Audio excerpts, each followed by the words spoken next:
Ok, shall we... Dobar dan i dobrodošli u još jednu epizodu Zalet Podkasta o dizajnu digitalnih proizvoda. Kao i uvek, tu smo Dragan Babić i Arsenij Ćatić. And because our guest today doesn't understand Serbian language, we are going to switch to English. And it's our great pleasure to have today here with us Anton Sten. Yay! Hey, Anton. Great to have you, man. Yeah, before kicking it off, let's roll with our intro music. So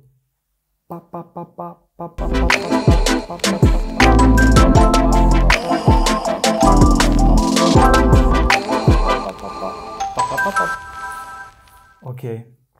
Now that's the weird part over. It's super weird part, and we sometimes skip it, sometimes not. So you should have like effects as well.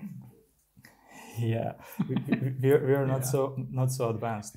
Arsenij is our special effects machine department. Anton, welcome to the show. Yeah. It's great pleasure to have you here today with us. How have you been? I'm doing well. Yeah, we've had. I'm sure you have something similar in Serbia, but especially in Sweden, it's been like a month of just gray, like from morning till evening, just gray. But today the sun is shining. We got the first snow, so I can see Same life here. turning. Like last night, we got the first snow. There you go. Yeah. And it's a perfect day outside today, so awesome. I mean, how long is the day? You're not way too much. No, I'm right? Very in the south of Sweden, like an hour from Copenhagen, actually. Oh, okay. So it's not like the day. It's not the absolute worst. No. Yeah. Yeah. So are you near the famous bridge that the famous? I mean, it's not so famous, but it's called TV show. Yeah. It's how do we pronounce it? Bronnen, something like this? No. Bron. Yeah. Okay. So yeah, it's a really good TV show. I really enjoy it. Okay, so for those of you who don't know you, as I put here in our notes, you're a designer, now an in-house designer, but you were consultant for a big chunk of your career, a book author, newsletter writer, community host, and probably the biggest Liverpool fan designer on the world. Is this all true or yeah, it just sounds like a lot where you think of yourself as this one thing, and I guess this is true for many, that like once you get older in your career, you start to think about like, am I actually gonna spend like 40 years in Figma, or like is there another career for me at some point as well? But when you put it like that, it actually seems like it's just not one thing, it's actually multiple things. So that was nice. Yes. And yeah, these days it's also very nice to be a Liverpool supporter again. Really? So well, how come you've how come it's Liverpool? Is there something special that connects you to that? No, so I grew up in Finland actually, and in like the late 90s, and Finland historically has been awful at football. But in the late 90s, they had a center back, Sami Hypia, that played for Liverpool, which was an amazing player. So nothing more to the story than that, really. Oh, nice. Nice. So you said something just a minute ago that's really interesting to me. And actually, maybe when I think about it now, it's the reason how we connected and how we met in the first place, is that, as a designer and probably as a professional, I would be free to say, you kind of, from time to time, you get into these pockets of, let's call it identity crisis, where you don't know, what you do and, what you are. So for me, this was, the point where I was working for a company, and I kind of got, and I was there for 6 years, and I kind of lost my, the whole my professional identity was tied to this company. And then I was like, okay, do I exist as a designer outside of this bubble? And how do I prove this to myself? And this is actually how I started my newsletter. I was like, okay, I need to do something else. And I need to do something else that, has the beginning and the end. I cannot, I cannot put myself into the project that should be, too long, and that I cannot control, and that will be, stretched out, and that I'll never finish. So let's find something that I can, kick off and finish. So yeah, do you have any? Sorry, I don't have a particular question, but do you have any thoughts on this? Yeah, I think that is something that, and I'm not sure if this is sort of isolated to us as designers in any way. I'm sure that, everyone in any career will have similar thoughts at some point. I do think, though, that perhaps one difference is that as designers, we tend to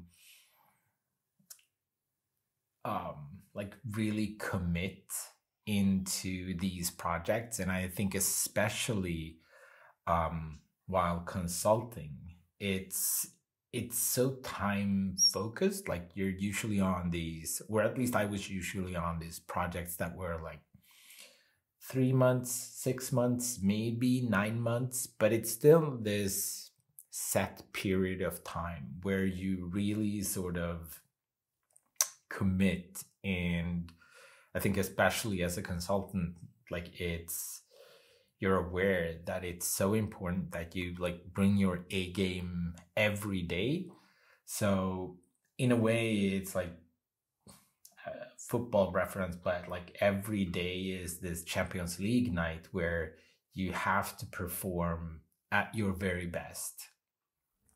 And I think with that kind of, not necessarily pressure, but that kind of intensity, it's not, I guess, unreasonable to then start thinking about what else is there. I really like what you said as well about looking for something with a beginning and an end, and how do I sort of exist as a designer outside this, tech bubble or whatever. So one of the things that I've been sort of playing with in my head these last years is, my wife is a chef. So and we've been exploring this idea of opening a small restaurant. And I'd be really curious to see, is it possible for someone like me that has no experience from the restaurant industry, but sort of take the skills and the knowledge that I have from creating digital user experiences and applying them to a real world setting, and how would that actually work? And I'm sure after a number of years you'd get tired of that as well, but it would be interesting to just see how you could apply these skills to something completely different. And I'm not gonna derail the conversation too much, but I think one thing, and I was talking to some old colleagues of mine the other day, and we were discussing this topic that it's interesting how it seems like we're sort of solving the same problems over and over and over in every project. And I guess that there's some reason to that as well. Like right now I'm working on the onboarding phase. And even though the product is very different from previous products that I worked on, it's still an onboarding. So like you apply the same tactics in a way. Yeah, I'm not sure where I'm going with all of this. So I'll if you said you're not sure if it was a question, I'm not sure if that was an answer. I actually agree with you very much. I also feel like the whole design industry is kind of stuck on reinventing the wheel. Everybody wants to do their own onboarding, so to speak, For some reason, I don't know. A lot of these problems that we are dealing with day to day are solved problems. They're knowns. Yet we have this urge to solve them in a novel way. I think that's what separates design from other disciplines, crafts. Like, if you are a metal worker, you're probably not going to research new ways to, do something with metal. You're just going to do your job. You're going to execute absolutely what's already known. I think that's a great reference. And I think it's almost as to say that we're often so focused on, like you said, finding new ways of solving these problems. Whereas I feel like many other industries sort of do the opposite, where they are more like, this is the way we've solved this problem for 100 years. So... And don't mess with it. Exactly. You're not supposed to change it. Yeah. That's the most dangerous sentence that you can hear. Like when you hear this, you're like, oh man, I'm not sure if this is a good place for me. So on this topic, like recently, so there are like existing problems, but there are like new problems, and so I was thinking about this, and in the company that I work with, I have this. I don't know if it's a luxury or I just became so cocky and such a snob to say, whenever we are solving for something really specific, there are a bunch of different touch points which are already solved, right? So for example, I don't know, like some permissions or something like this. So what I started to use as my sentence is that I don't want to do this because it's already solved problem. Like in a sense, like I don't want to bother, like if I can copy something and just use it, because this is not the main leverage for my product or for the future. Like I don't want to bother with this. I don't want to, invest so much time to try to reinvent it, to make it better, where good enough will be, just good enough. It will do it, So in this sense, I'm kind of trying to focus, myself and the team to something which is really important for our customers, because at the end of the day,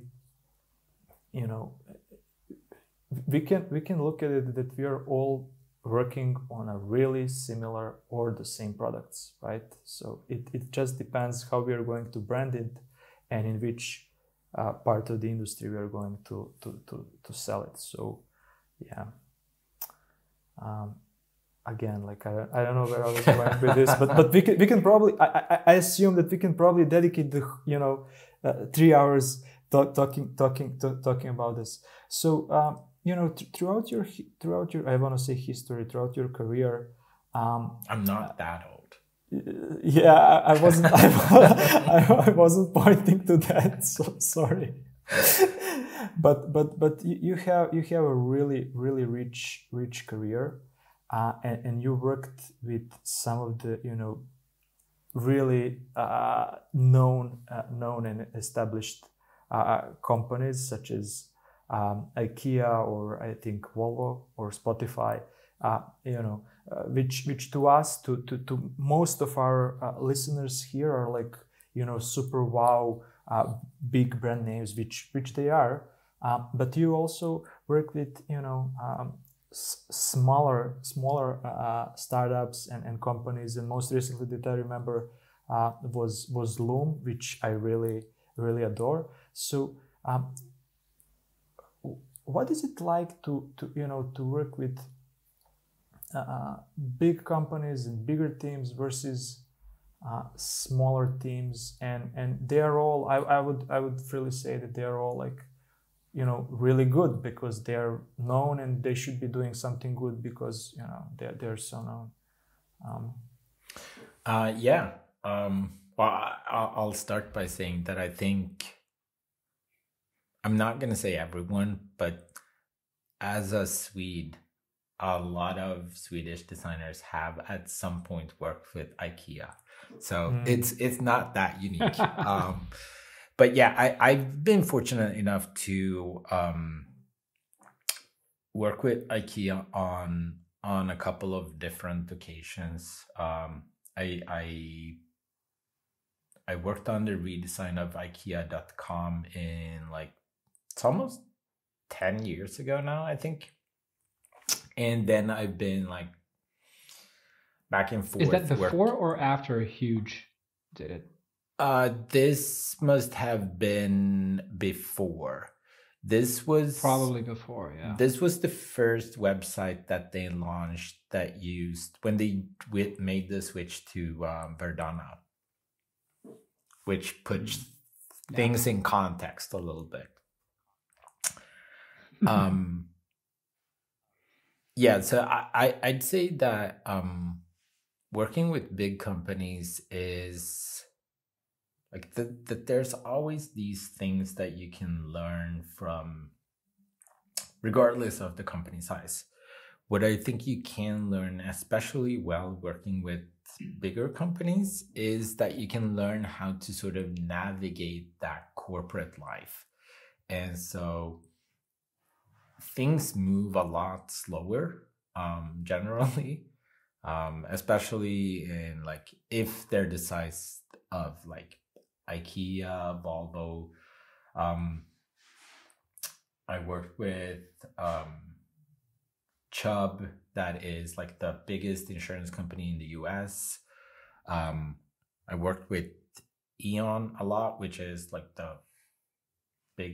probably the biggest electrical company in Europe.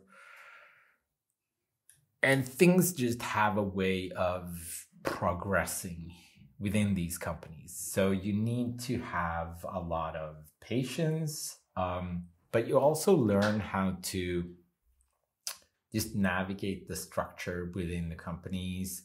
You learn how to talk to stakeholders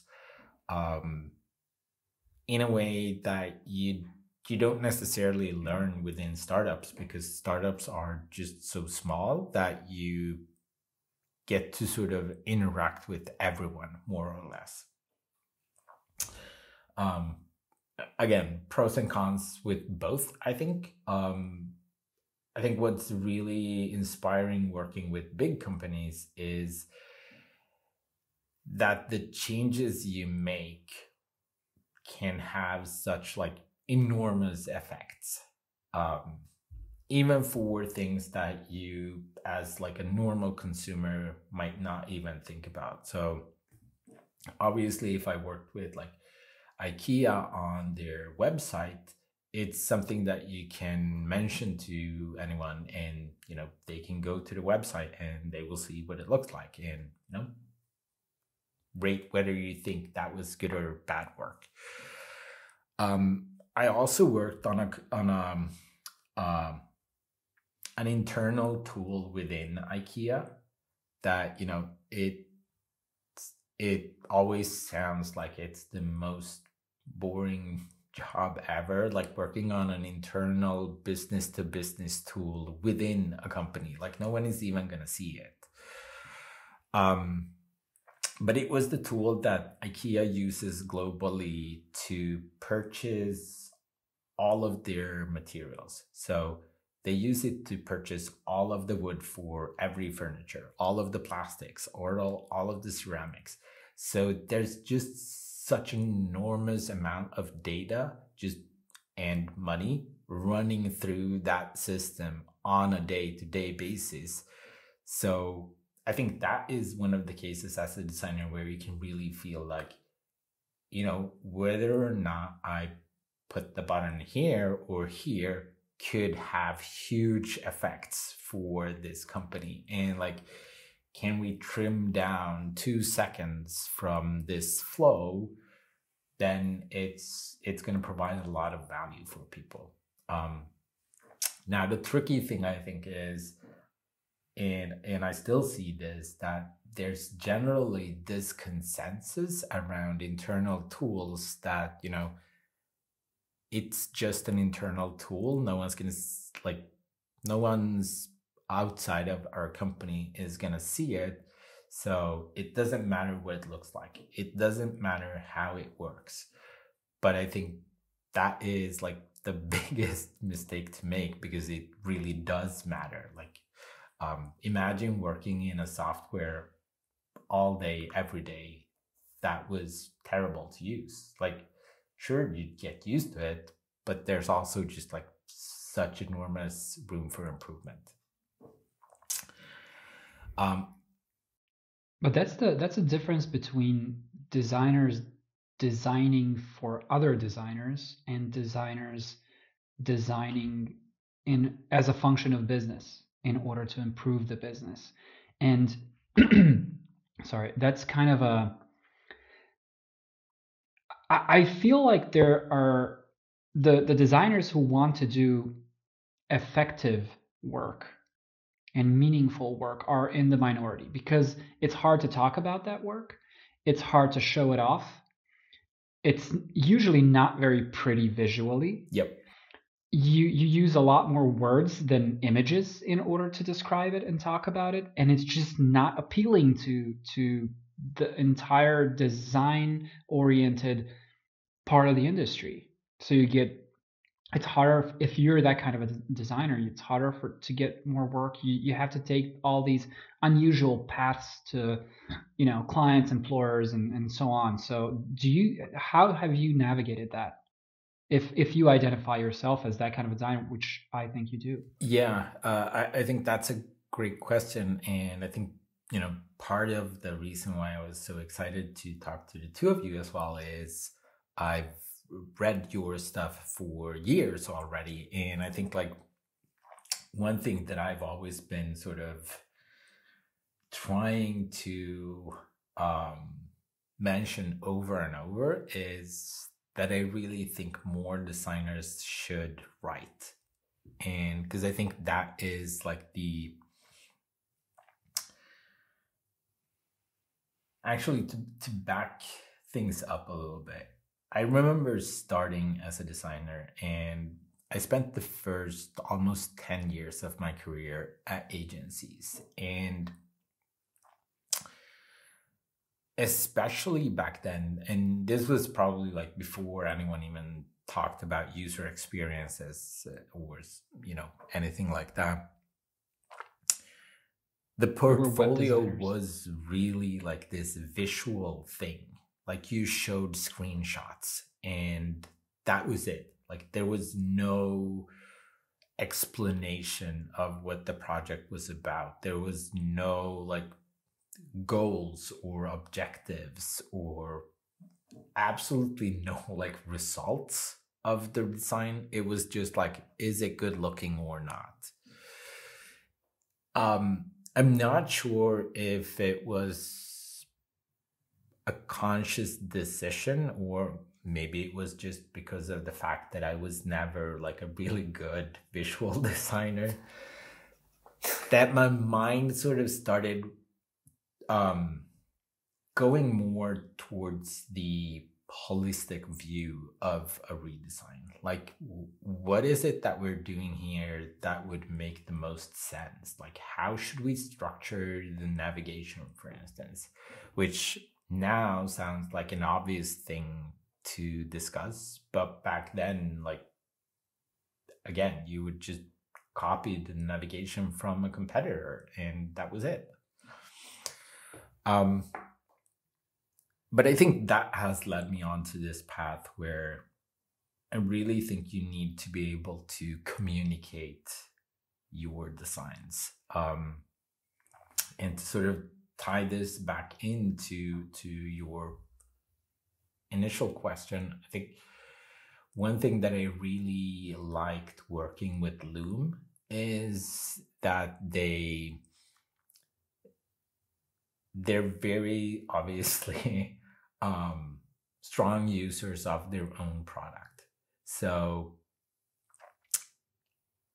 I had like a half an hour each week with my client, the stakeholder on their side.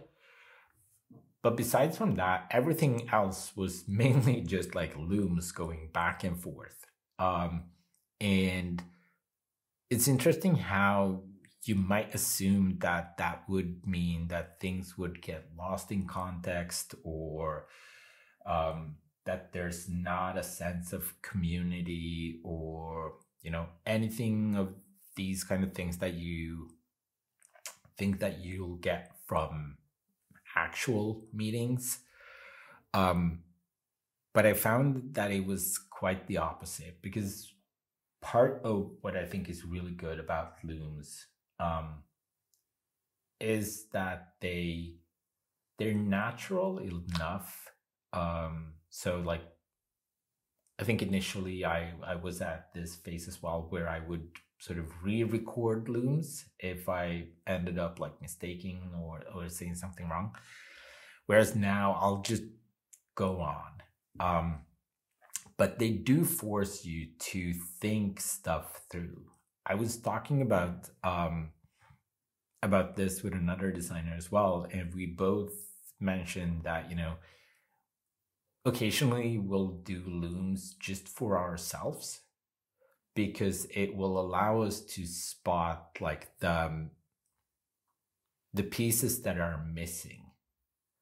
And I think going back to like your question about like how do you communicate these kind of things, I think once you identify what's missing, it's really not that difficult to communicate them.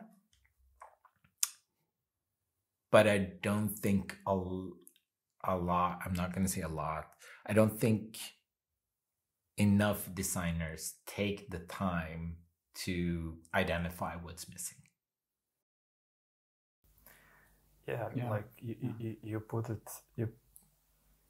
so nicely, and I'm really glad that you mentioned Looms. Like, to me, this concept was a game changer when I, joined this new company in 2020, and like, it was obviously, remote first, quote unquote, and I've started, challenging myself of, doing something better. And at first, I was just recording, quick time videos because I didn't even have a Loom or anything like this. And it was just like that, I would connect the prototype or whatever, and I would start clicking, and then I would stuck somewhere, and I was like, okay, this doesn't make like, how do I proceed? Like, what do I do next? It doesn't make sense. So it's a really, really, really good exercise. And the same goes for writing, right? So Dragan and I just yesterday had this situation. So we are preparing something, a secret project, or it's not going to be even secret once we release this. It doesn't really matter. So and him and I were working on this like for some time, and okay, we know what it does, what it solves, etc. But when I was about to write the announcement letter, to write, to send to a small group of our friends to check it out, I was stuck, and I was like, okay.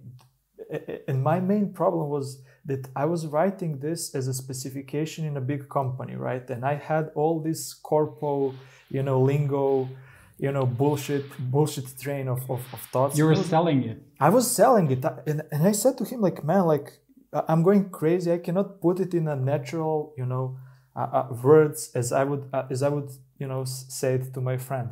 So, and he jumped in and he rewrote it. And this is really, and I really, when I saw his edit, I was like, oh yeah, this is amazing. And this is, obviously one of the reasons we are working together is that we can always, fill in each other with when each of us gets stuck. But in a sense, knowing as a designer, knowing how to write and knowing how to put your thoughts into the order, and once you see them, and just when you see them, you see like, oh, this is bad. I need to write it. So yeah. That's kind of what design is when you boil it down to its essence. It's just putting things in not a correct order, but an order that makes as much sense as possible. I kind of feel like that's design. It's not like, for me, it's not, of course there's the aspect of creating new things, but for me it's always been more arranging things rather than creating things, for some reason. And I think that's arranging things in the correct order is the most powerful aspect of design, and that's very transferable to other areas of life. Like, I'm sure you will do better with your restaurants, which I'm hoping you're going to open with your wife, because you have all this crazy amount of experience making things and making things right from your design career, versus somebody who's just like, hey, I have a bunch of money, I want to open up a restaurant. Yeah. But I think also this ties back to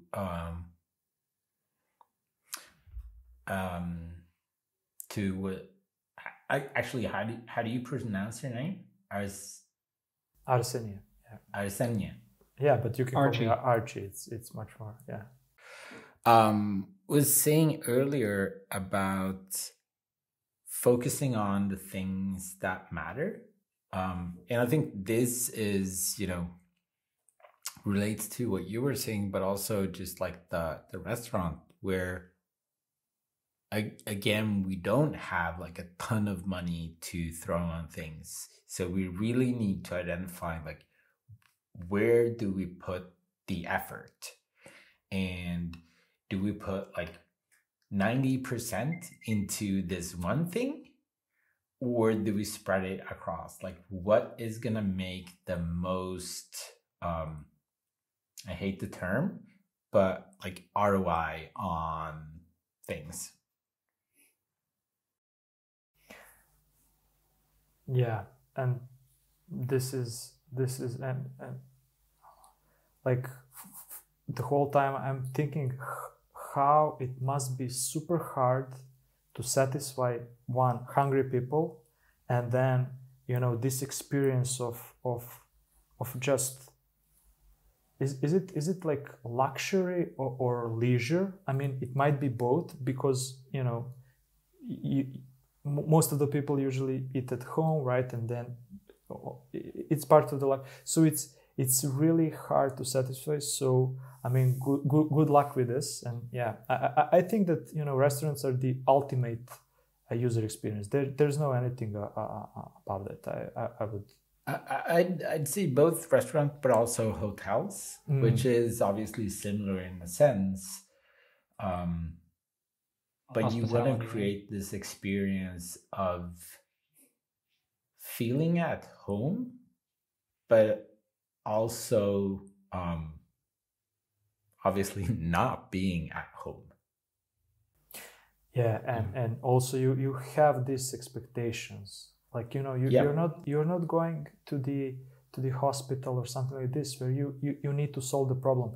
You're fine, you're feeling fine, but you need to top what you're feeling right now. You need to, you expect to be boosted with energy, with fine dining, whatever there is. So yeah, this is super tricky, I would say.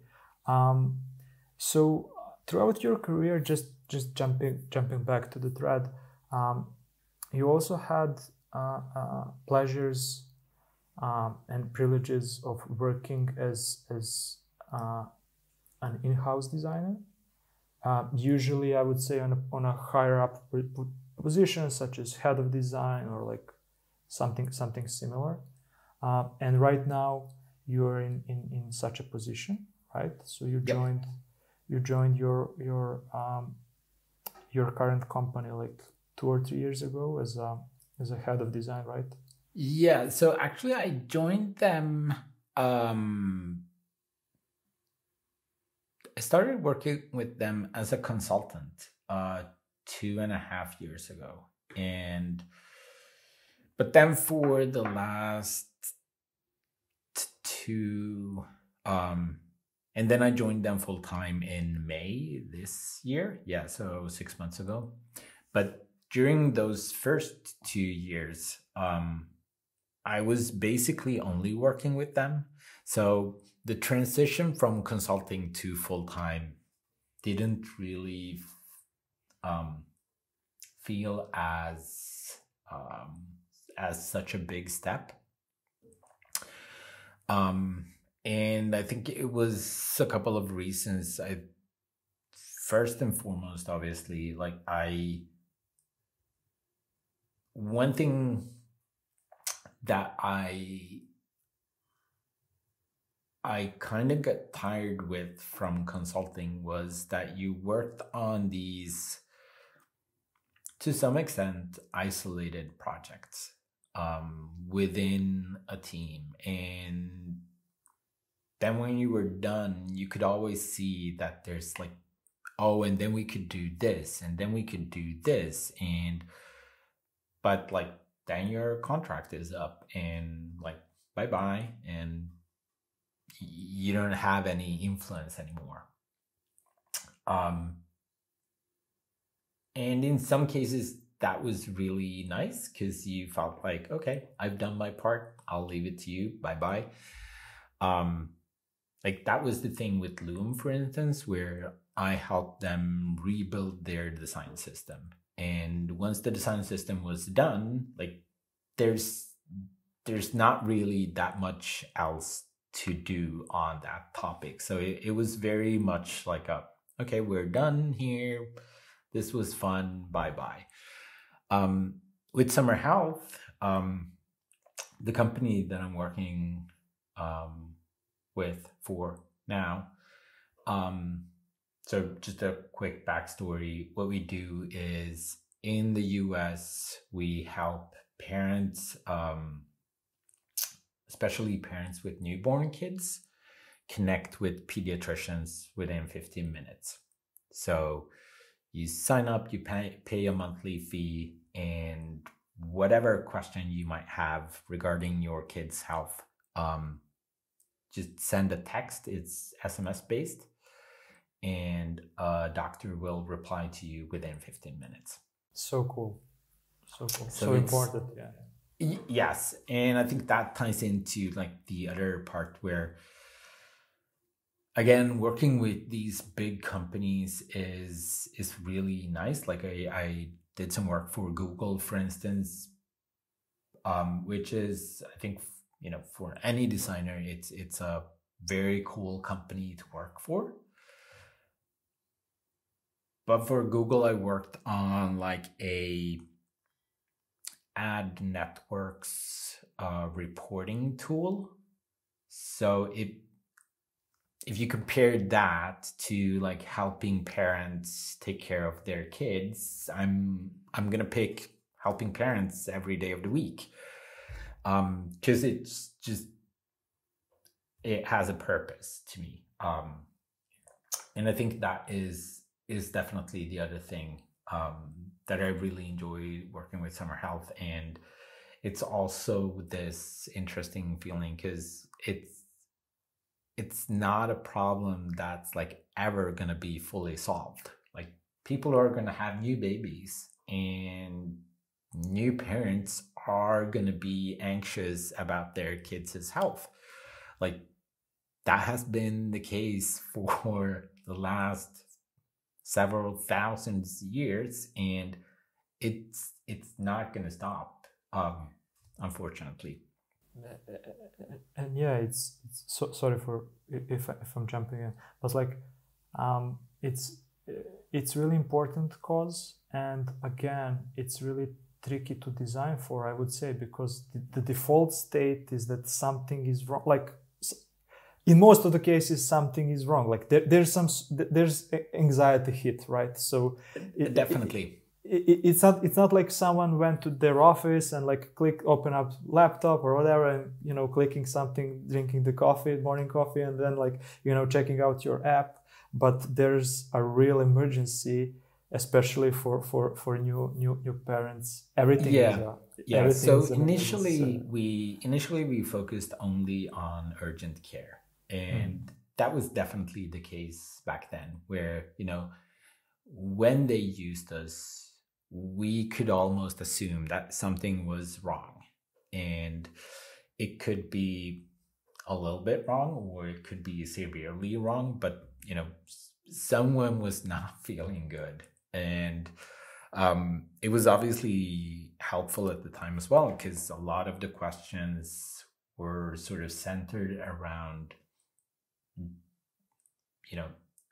it's 24/7 as well, so you can text us in the middle of the night and you'll still get a reply within 15 minutes.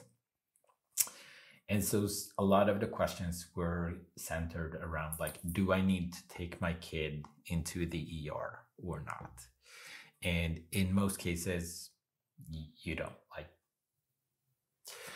so that actually then ends up saving parents time, but most of all, it just gives them this sense of calm. And I think the other thing that we want to sort of move parents away from is they have these questions, and what they typically do is, they would Google. And I think anyone that has ever Googled something that was health related, like, you will find out that you probably have cancer and you're gonna die. You're basically dying. Yes. Out of a cancer.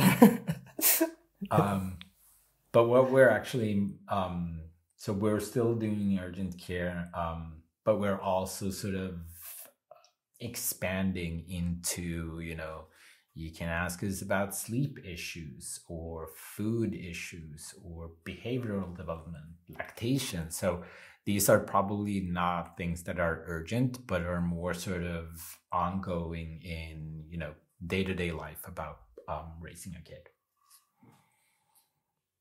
Nice. Have you become, you've touched upon a very familiar topic to me about producing or meaningful work, or working towards like a bigger goal, a bigger thing. Is that something that has developed in you as you matured as a designer, as a professional, or were you always, was that a core value? I've read a recent article of yours where you touched on core values, and you've actually worked on defining your personal core values. So I was just wondering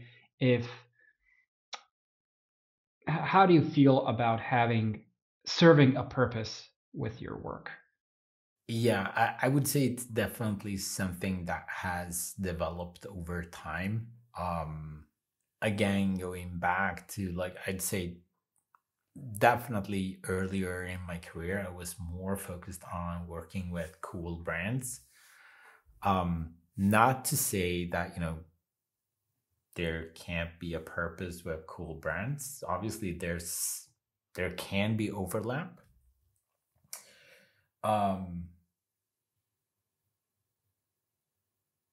But again, like, in the very beginning of my career, I worked a lot with like fashion brands. Very cool. but it's perhaps not as like purpose led as working with, you know, health, for instance. Yeah. I'm thinking about what designers with less experience, maybe actually younger people by age, maybe they're struggling with this in terms of, the existential question, like, what am I doing with my life? What am I doing? I'm sitting in an office. No. Probably, I mean, if you're having these thoughts, you're probably in an agency, in an environment which is obviously not rewarding for you, or at least you think so. And you're thinking, there are so many things better things which I could be doing right now, spending my time on. Do you have any like advice for people who are feeling like that? How do you find it? How do you figure out what's important to you in your work? Because I always thought about it as like, you need to find some kind of purpose in any aspect of your work. Like, it's perfectly fine to devote, every ounce of your energy into becoming the best visual designer. That's fine. That's your purpose. It's cool. We don't have to change the world. Not everybody needs to change the world. We're not all that kind of people. We don't have the same energy, attitude, interface to the world, whatever, but I definitely know that a lot of people, myself included at the time, I was really struggling with that. Like, I'm spending my time on these insignificant things, which to me were insignificant at the time, but I was like, am I wasting time not doing what this other guy's doing? Like, he's changing the world, and that kind of creates a crisis. Personal crisis. Yeah, I think that there's let me see if I can sort of a lot of thoughts were going through my head as you were talking about this question. Sorry. I'd like to, let's see if I can like try and connect all the dots. I'd start by saying, like, I don't think necessarily anyone is feeling fully content every day of their life. I think this is obviously like a thing in society as well, where we look to other people and think that they have it all figured out, and like, why am I struggling when everyone else is doing so well and working on meaningful things and having a happy life. I don't think that is necessarily the case. The second thing I'll say is, I don't think necessarily purpose has to come from work either, which is also this thing that is, something that is more accepted as the normal behavior today, where you expect that work is supposed to bring you purpose. I think that is maybe part of like our industry as well. Again, like, I think if you look to other industries, it's probably more common that people see work as work and they have purpose outside of work. Whereas we tend to assume that these two would always overlap. And that might just not. Why is it like that with design always? Like, our work becomes a major part of our identity. Yep. I've always hated that. Yeah. So I think that is like the other part where we should just maybe not look for purpose in work. I think if you might end up finding purpose in work, but I think if that happens, then great. But then it's purpose that finds you. It's not you that find purpose, if that makes sense. Yeah. Makes perfect sense. And yeah, I would just look for things that you find meaningful. And it's also this grand idea around purpose, where you're supposed to find this thing that changes the world, and it's like this really grand vision. But like, it's what they sold us, man. Yeah, but like maybe just try to look for things that make you happy, and like do those things. Incremental change. Yeah, but if that is improvements if that is getting a dog, then get a dog and play with your dog. But I wouldn't consider that purpose, but like it's still just have a happy life rather than sort of contribute to the world in a good way with small acts and gestures to make it a better place. So I will say something that's maybe a bit controversial, but this is something that I really believe. So at least my first touch point with work was, through the outsourcing agency working with US clients. So my first, impression of the work is that this US-based culture, right? And this is the model that I adopt over time. And now I had a chance of meeting and working with people from Europe, from Asia, from Australia even. And just now I'm realizing that this is not the same everywhere. Like even though there are like English-speaking countries like Australia, like they don't have the same culture as working culture, at least work culture as US. So what I'm trying to say is that maybe this work equals your purpose equation maybe comes from this culture, maybe not, I don't know, but I believe so. Like because we are all especially in the older countries, we all have these traditions and mentality.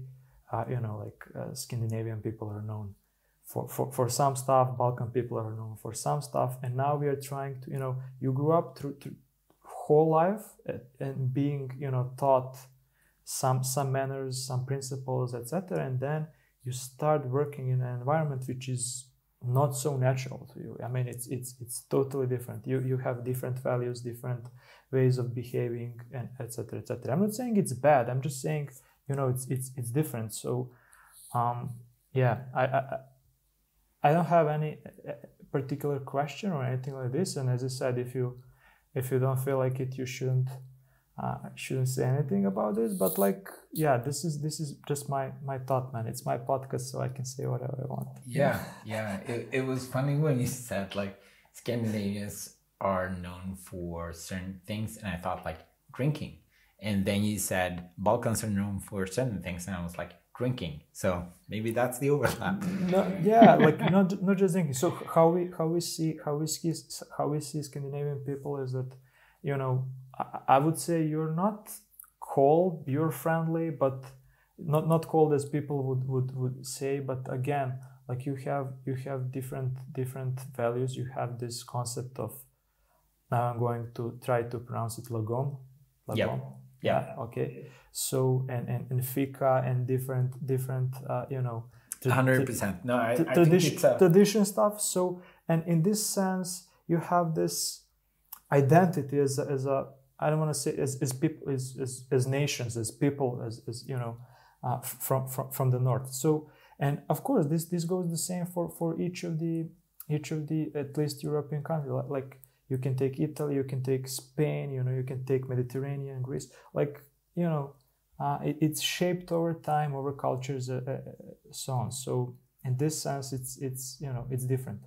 It's and I think just going back to what we talked about, finding purpose as well. So the last 8 years, maybe something like that.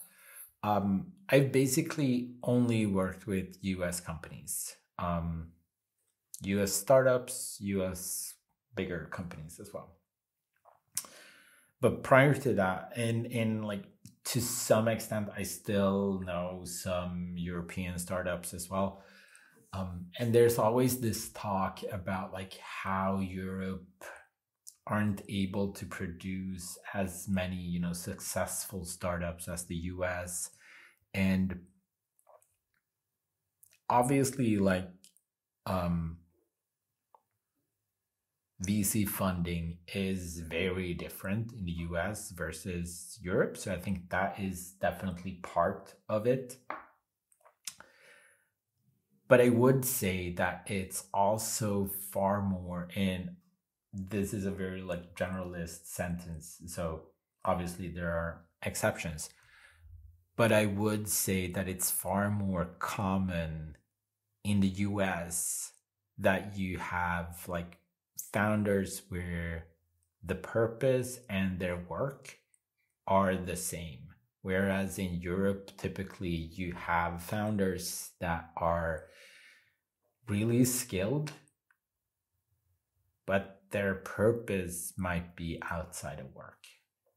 And I'm not going to put any sort of any thoughts into which one is right or wrong. But I think that is a key difference between Europe and US, where I don't think you necessarily work harder in the US, but you're more focused maybe on work. Like it's the thing that you do. Your personal value is very much tied to what you do. Yep, definitely. I agree 100%. When I remember when I started working with US-based clients, which was a long time ago before we had any sort of social framework for remote work and that kind of, it was all super weird and strange for all of us. But the first thing I know, I'm very happy that Arsenie mentioned this. Back then I was very young, inexperienced, and I was quick to throw out all of the things that I have inherited from the place where I'm from, in favor of this new work culture that I'm interfacing with at the moment, US-based work culture. And it took some time to get used to that. And I completely agree with everything that you said. I will just say that they place so much value on this grind mentality. I have never seen anybody work as hard as the Americans. Yep. They're completely in their own league when it comes to that. They're able to grind themselves to dust working towards a cause. And I think that's a part of their work ethic and their work culture that's missing in Europe. And this is what they see as Europe's weakness, so to speak. Like, you're not able to do as much, to work as much as we work, so therefore you're producing less successful startups and so on. I've always kind of even though I do think that they are able to work harder, I don't think that's the sole reason why we are not this startup heaven that, you know, California is, or New York, or whatever. It's I consider it a matter of style, as sort of you said. Like, we do things differently. We don't believe in working 20 hours a day for a year or a couple of years in order to achieve success. We're not brute forcing it. That's not the only way to find success. There are other ways. And then again, we are probably not motivated by the same things. Our market is different. We are probably,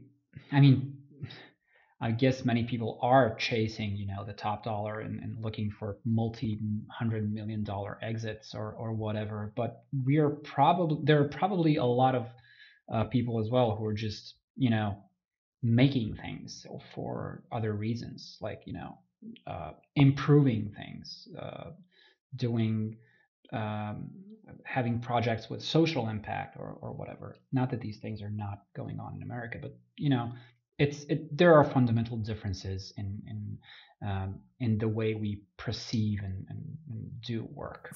For sure. And I think one thing that I often come back to and think about is, I'm not sure if you've seen the research, but like when they do these researches of like the happiest people on the earth, Finland is actually like often at the very top, which is like, if you've ever been to Finland, they don't really come across as like this super happy people. Americans do, on the other hand. Exactly. Yeah, yes. Yeah. They're like, hey. But the thing with Finland, like when you actually dive into the research, is like they do have a social safety net. But most of all, what Finland has is that they have a people that are, and this might sound depressing, but they're content with less. Like they have ambitions, but they don't require it to feel content or happy. Whereas I think, again, if you generalize, with the US, it's the opposite. Like people never feel content in the US. Like there's always, unless you're, Jeff Bezos or Elon Musk or whoever currently is at the very top of the ladder, there's just always more to get. Yeah. And to add to that, there are our histories are different. Yeah. America is a very young country. It almost seems like I sometimes feel like they have this privilege to focus on creating wealth because they have not yet had to be in a situation where some of these things are taken away from them, either by war or natural catastrophes, whatever. In Japan you have earthquakes, in the Balkans you have wars, in Finland you have the weather, which is very a big factor in determining how you interact with the world. Yeah, and I mean wars as well in Finland. Even if it's not as recent as of course, Balkans, it was still less than 100 years ago. So yeah. So I think these are all factors which contribute to our how we understand the work and our purpose with work, and how it affects our lives, and how we choose to work. Yeah.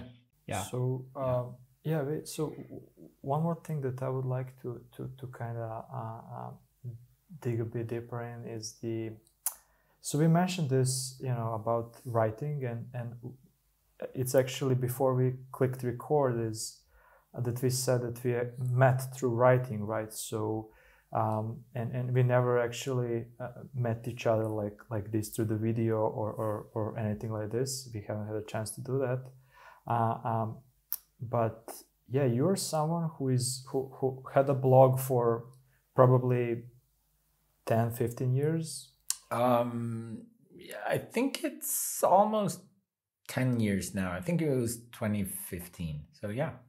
Yeah, and you have a newsletter, and which is really great, and the thing that I admire the most is the consistency. You always kind of not always by, by the date, but you're always there. You're always, pushing it out. And you also have a Slack community, which is, I think, 200 people or something like this, or even more. Something like that, yeah. Yeah, it's quite big. I thought it's smaller, but it's quite big. And one of the yeah, actually, I had to check 270 now. So, yeah. So nice. How is this? I mean, I assume these are all, your passions. I mean, none of this you needed to do because of work, but does this reflect on getting the clients? Because you mentioned, what's beyond portfolio, what's besides the visual, collage. So what's, does this help or yeah?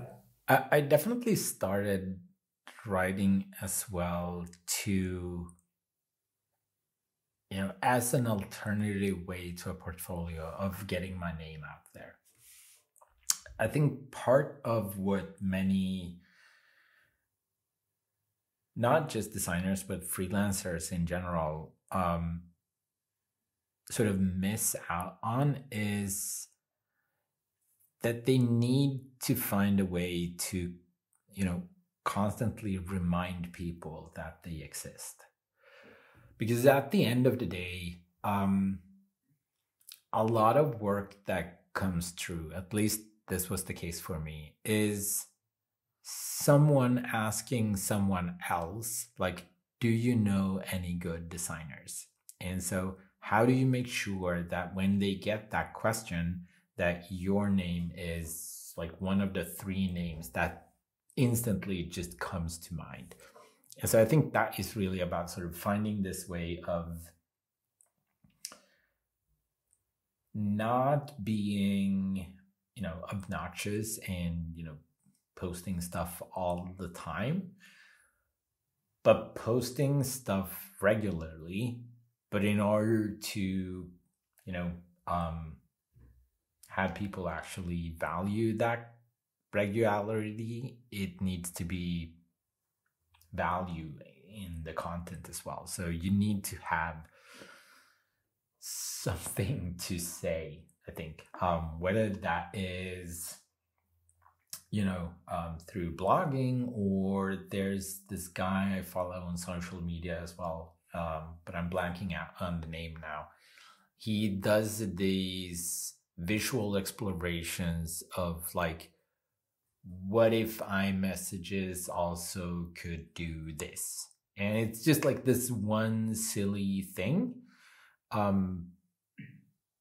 But then that's his thing. So I guess just find what's your thing. I would come up with like 2 of those, and then that would be it.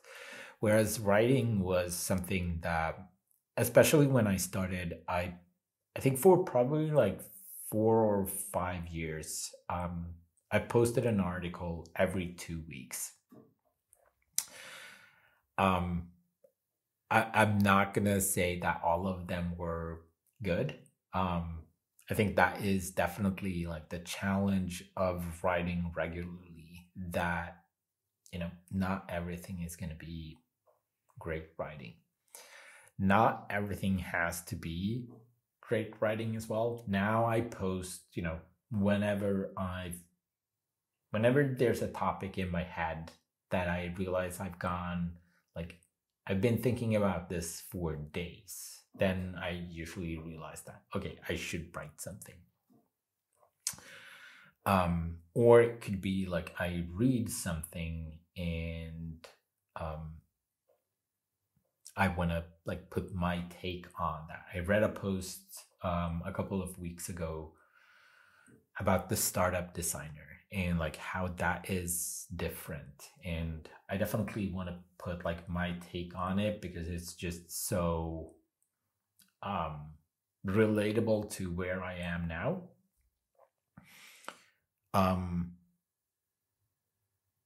But yeah, I think that is what writing has done for me. It's definitely forced me to both sort of be able to frame my thinking, but then obviously as well, like, reach a larger audience. Definitely. And as you said, like, have you yes, sorry. Like, one thing that I really admire, and I'm the total opposite, is this, like, casuality of publishing, because, like, both of you can I assume, I mean, I see it as you can do it, where I need to be, on a cadence. I need to be on a tap. Otherwise, and this is my mantra for my whole life. Otherwise, I'll never do it. I'm just in the gear of that. So yeah. I just a short reflection on that, and then I'll give Dragan the question. But I'm actually like that as well. I think, like, if I were to start looking for a job, for instance, now, I would definitely need to just go back to regular publishing. I think I asked this of the Slack community as well a couple of weeks ago, like, do you prefer to have regular updates, even if it's not a post? But everyone was just like, no, whenever is fine. And so, oh, okay. But I think with everything else in my life, like, I want to work out 3 times a week. And so, like, I need to just schedule the times or it's not going to happen. So yeah, I always feel bad now because I feel I feel, because I think that's the case with newsletters now as well, that when you sign up, you kind of expect something to come like every 2 weeks, something like that. So whenever someone new signs up now, there's this growing feeling inside of me that I really need to write something, because what about the people that signed up like a month ago and they've yet to receive? It becomes a responsibility. Yeah. But then people sign up like all the time, so like that would mean I would have to write regularly again. And to be fair, I just don't feel like I have that much to say at this point. I mean, that's also now also you're probably reconsidering why you brought me on. Yeah. Now we are going to to delete everything. No, that's. I think there's a fine line between, with publishing. There's a fine line between nurturing a community or nurturing or putting out knowledge and marketing.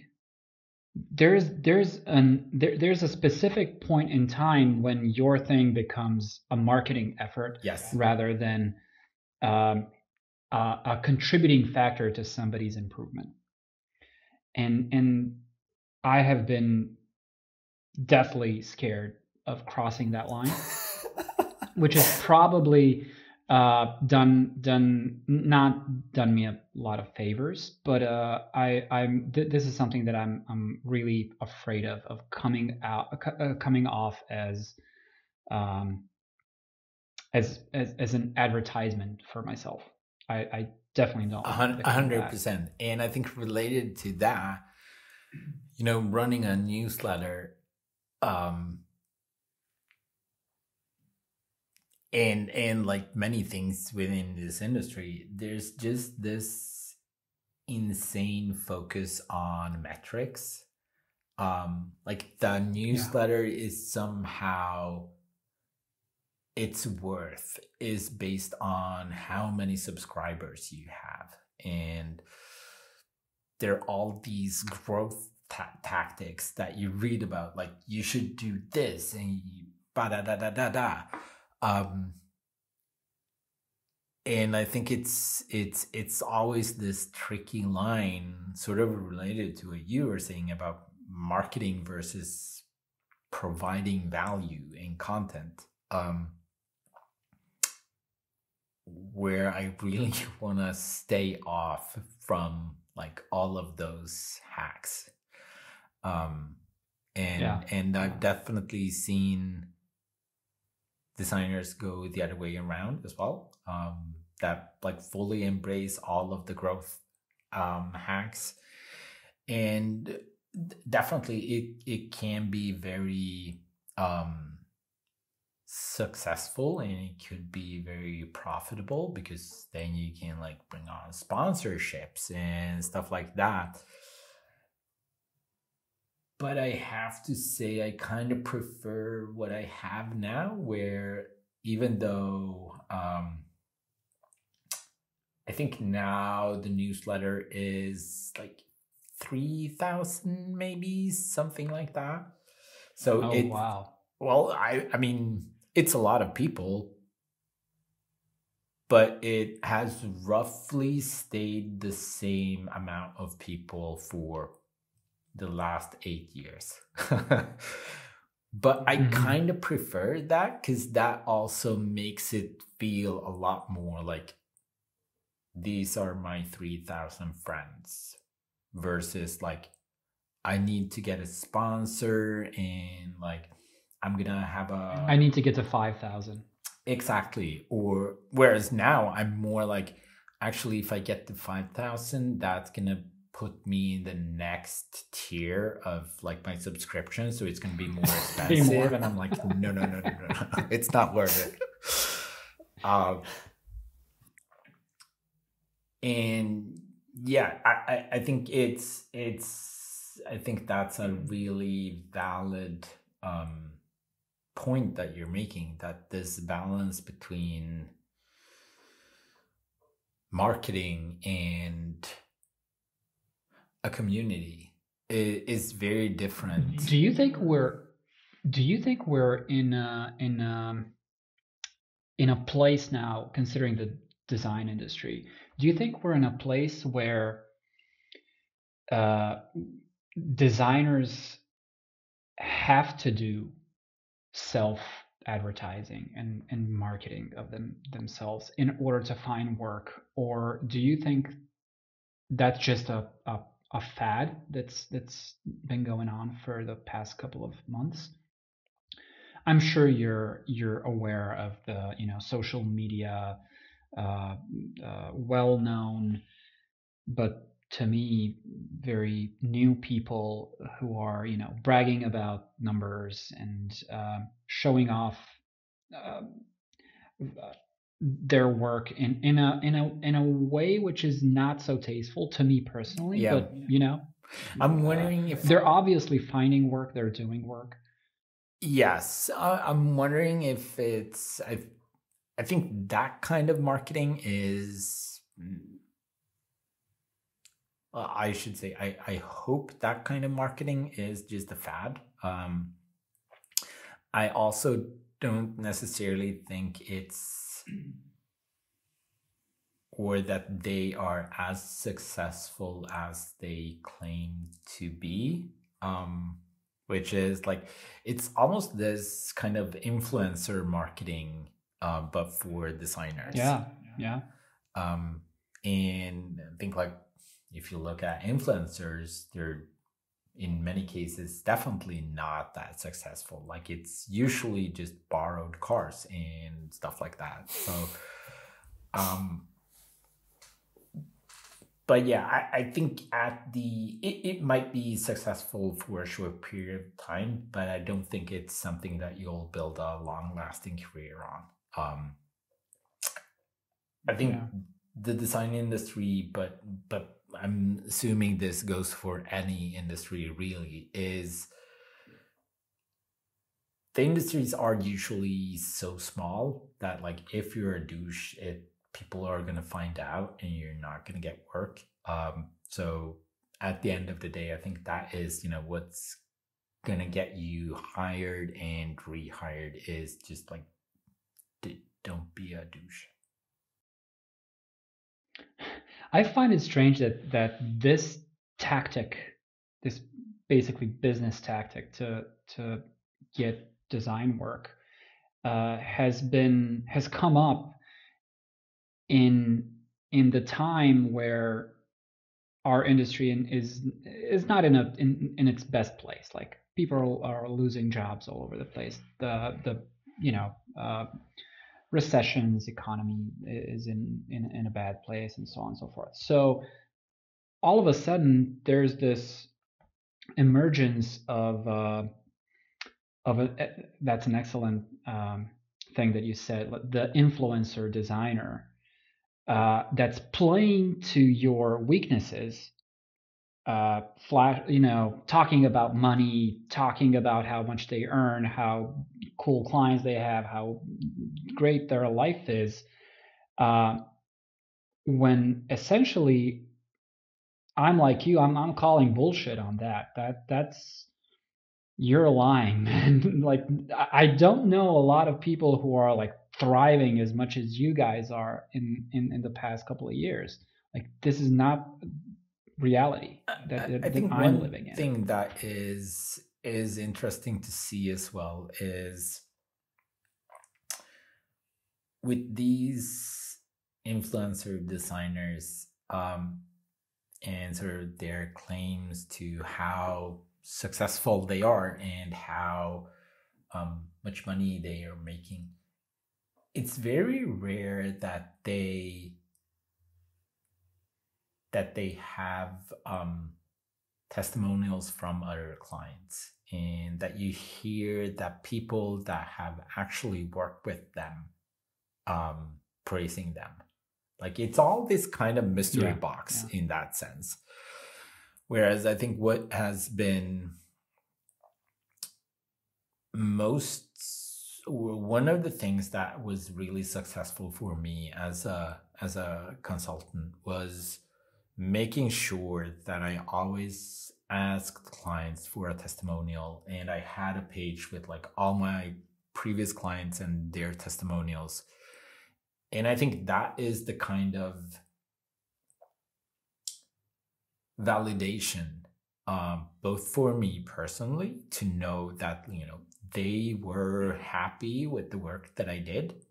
But I think that is also something as a potential client that would be reassuring to me somehow, that, here's actually people that I can reach out to and ask, what's it actually like working with this guy?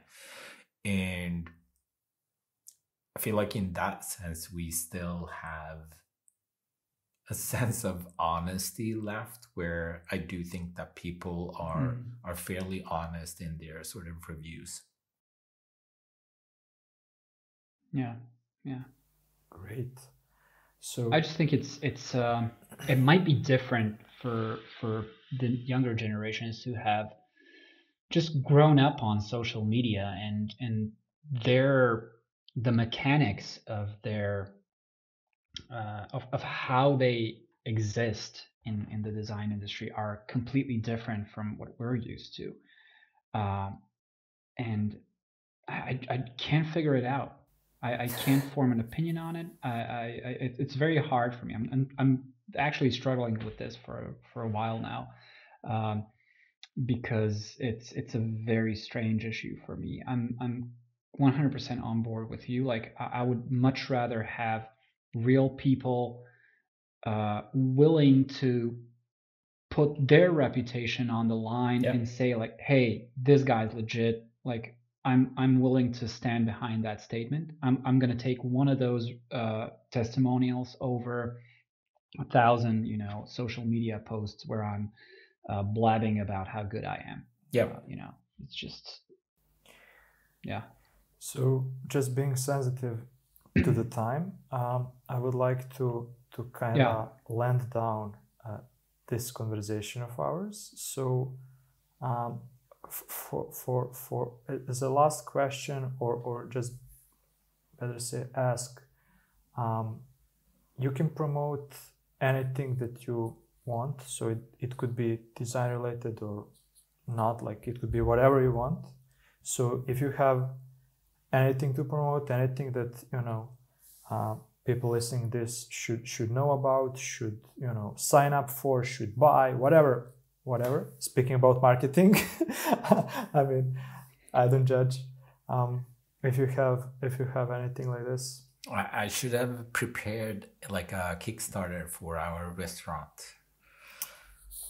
Yeah. But, yeah. Too late now. No, I would say go sign up for my newsletter to encourage me to write more. But let's keep it under 5,000 subscribers. We will definitely. I mean, man, when the mass now starts flooding the gates of your subscription, I don't know how. Maybe they'll unsubscribe after the first issue. Yeah, so how you're going to sustain. Yeah. Don't hold us responsible for your increased bill. Yeah. I won't. For MailChimp or whatever. Yeah. I would love. I'm assuming most of your listeners are Serbian. Mostly Balkan. Mostly Balkan. Yeah. Yeah. Cool. What's the design community like in the Balkan? It's so vibrant. It's actually there are a bunch of pockets, like mostly bigger cities like Belgrade and Novi Sad in Serbia, but also like Podgorica in Montenegro, and like Sarajevo in Bosnia and Herzegovina. But there are bunch of events and bunch of like smaller communities.